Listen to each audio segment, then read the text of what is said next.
Hello, it's been a bit since I shared what's going on with the Green Machine, a PT Cruiser.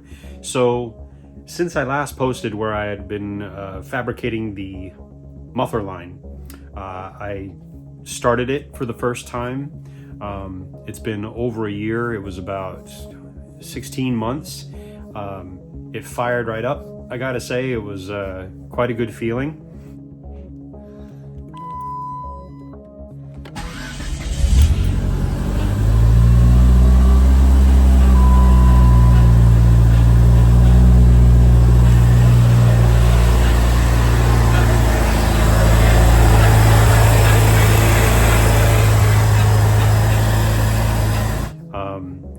Let's see what else. I took it for its first test drive and I did the transmission learn process.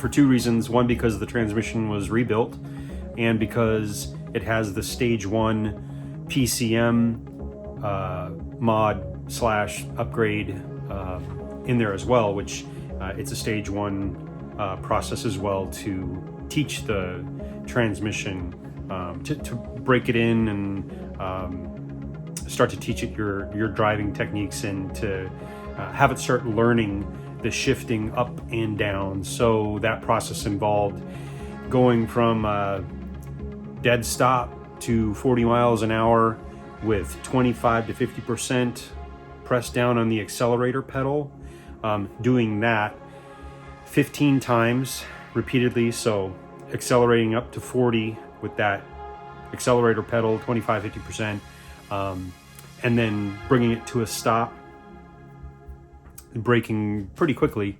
And then the second part of the learning is to go from about 40 miles per hour to 60 miles per hour with the accelerator pedal at 50% to wide open throttle.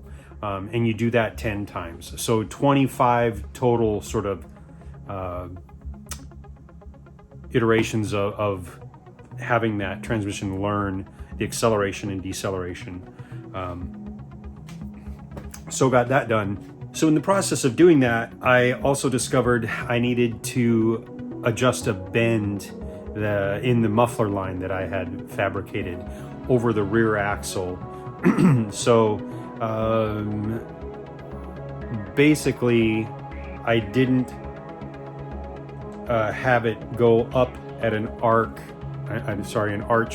enough to go over the rear suspension and the rear axle when the weight was fully on the car, because I had it up on jack stands when I was welding it and fabricating it, and slipped my mind. I should have at least jacked up the rear end to check that clearance, that it wasn't going to run into the muffler line, and indeed it started to do that when I was test driving it. So I had to get back under there, cut the line, tweak the angle a bit over the back axle and suspension, and fix that. I'll take you around and kind of show you what I have been doing since the last video and where I'm at right now, and then tell you about what's coming next.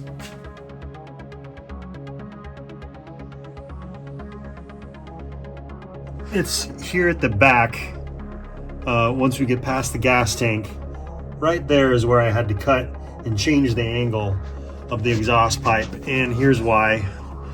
Because you can see right here, and this needed to be moved up because this section was coming in contact with that rear control arm that goes to the frame, to the Watts linkage and the rear axle. So I wanted to give that a lot more room than what it had before, because this originally was just coming straight across and back, which seemed fine with, the car jacked up off the ground, and the rear axle dropped down because of that. So once I actually had the weight of the car on the suspension, this pipe was almost touching the lower control arm, the rear control arm.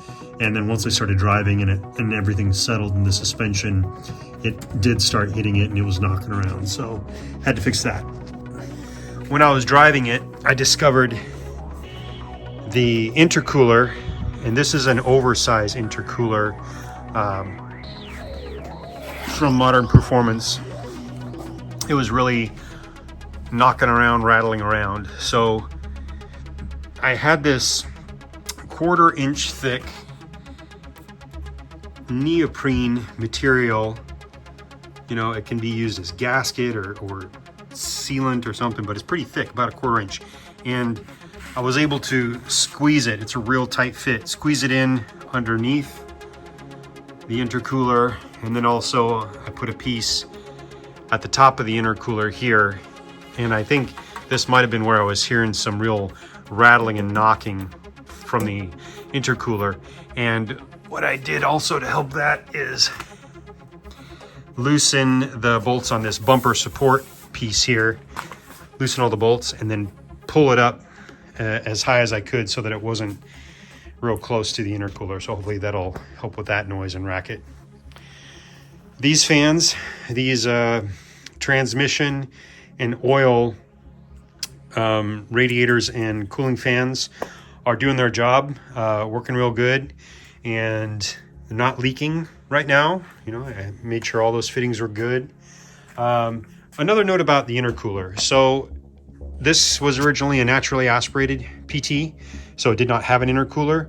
I've come to find out that the bumpers are different. They're a different size right in the middle section where the intercooler would go.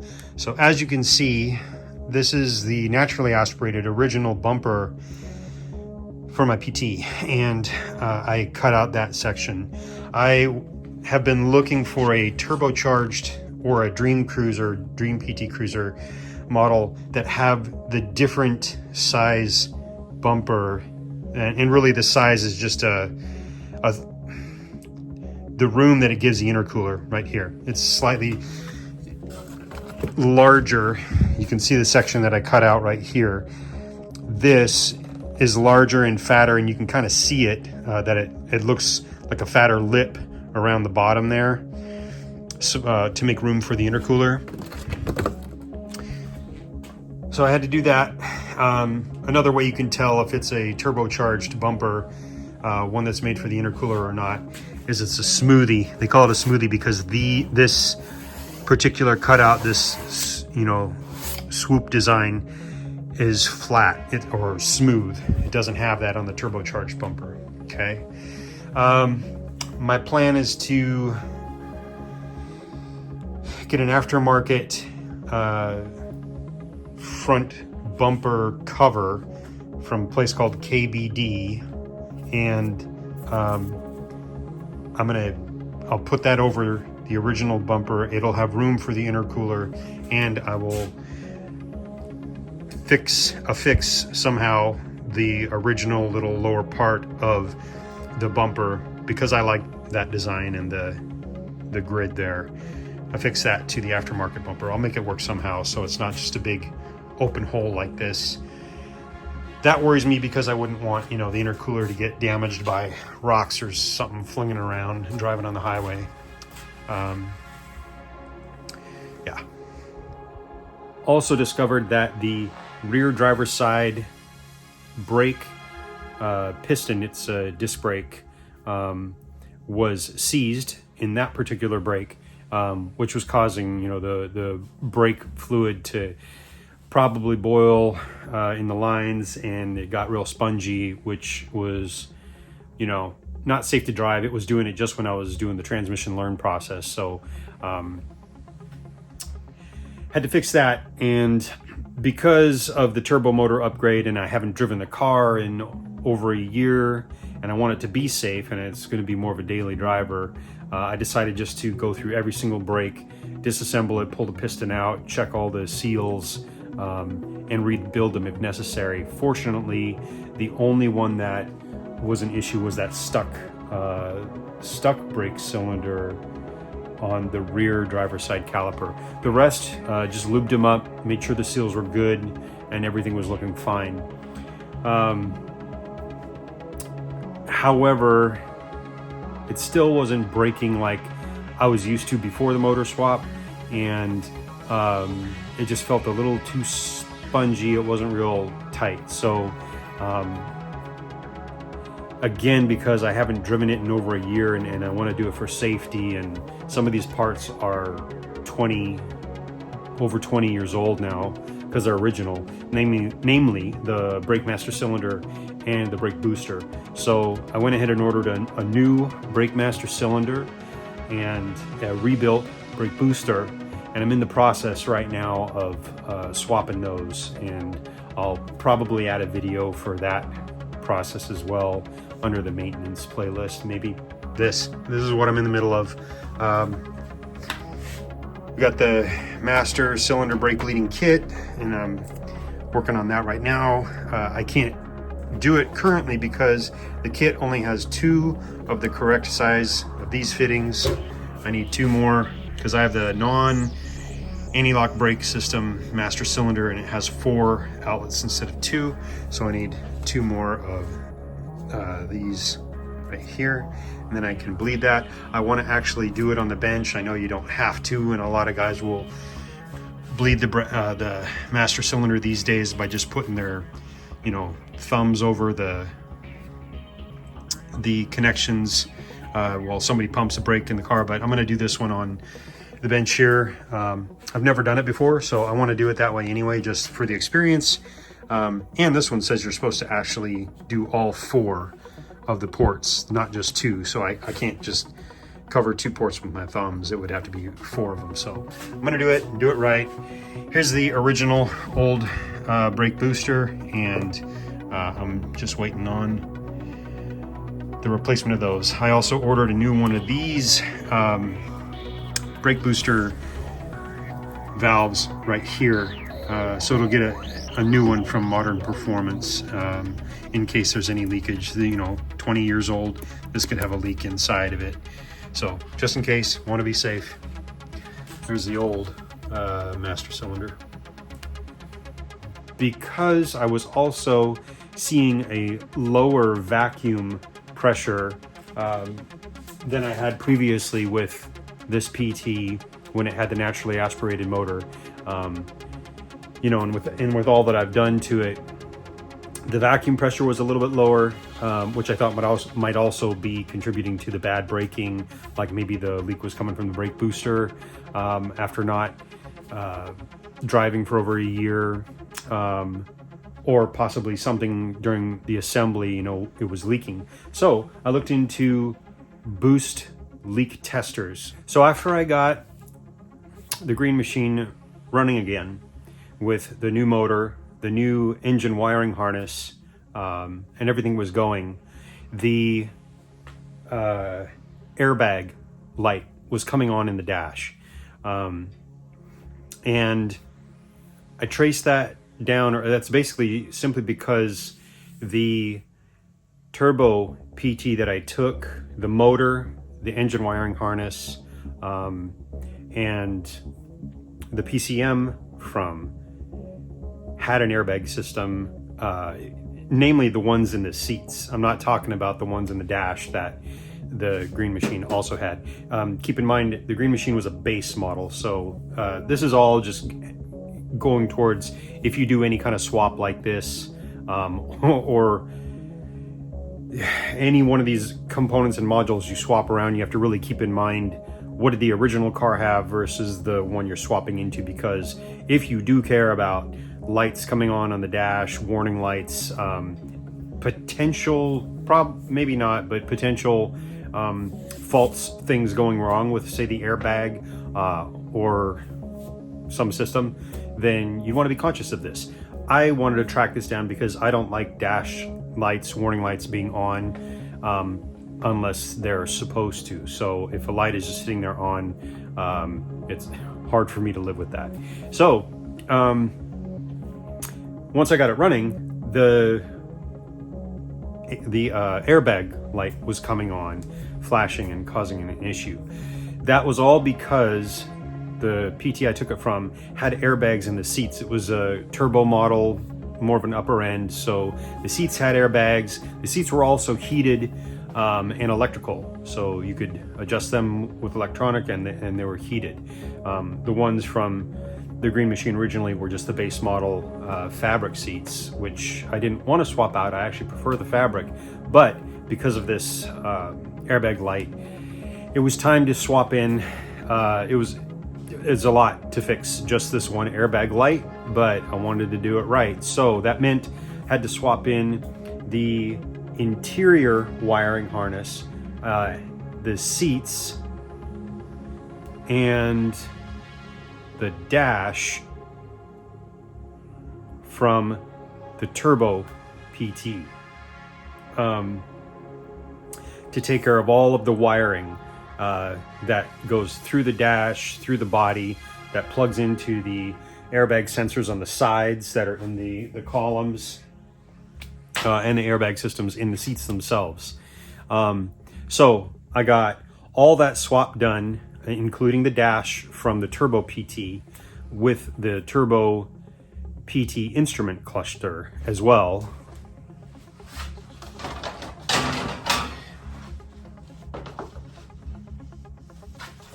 So talking about this instrument cluster, and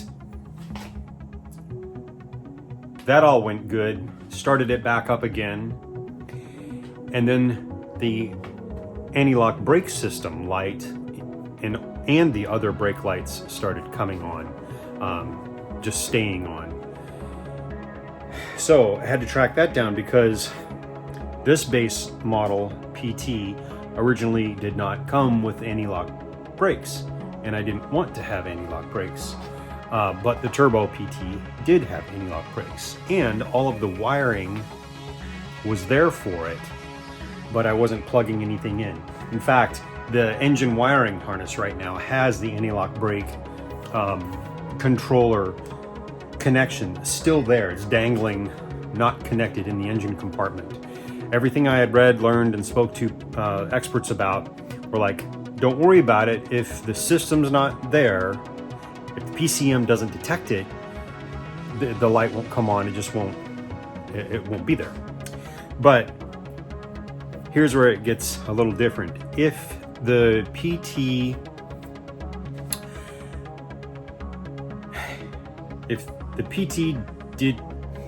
did not, well, it's just simple as this. If it did or did not have anti-lock brakes, that is actually wired into your cluster, okay?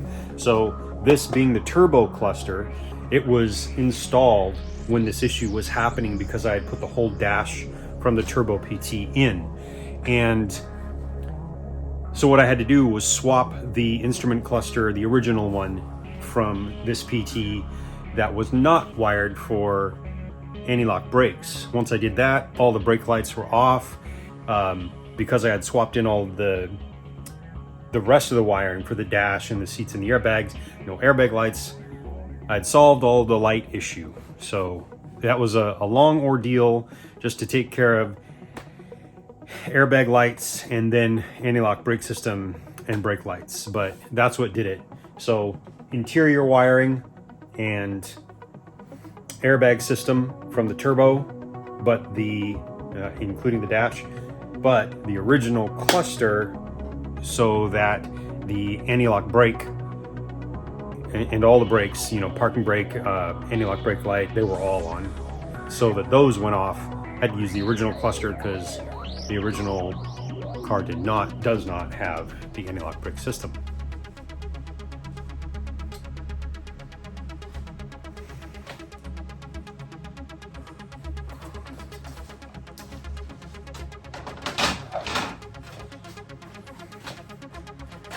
Okay, so that is everything that I've been up to since I did the muffler welding and put that on the car, which was the last video I posted. So thank you very much for watching. Really appreciate it. Hopefully you found this interesting, or maybe it'll help if you're doing any sort of this kind of swap stuff on your PT Cruiser.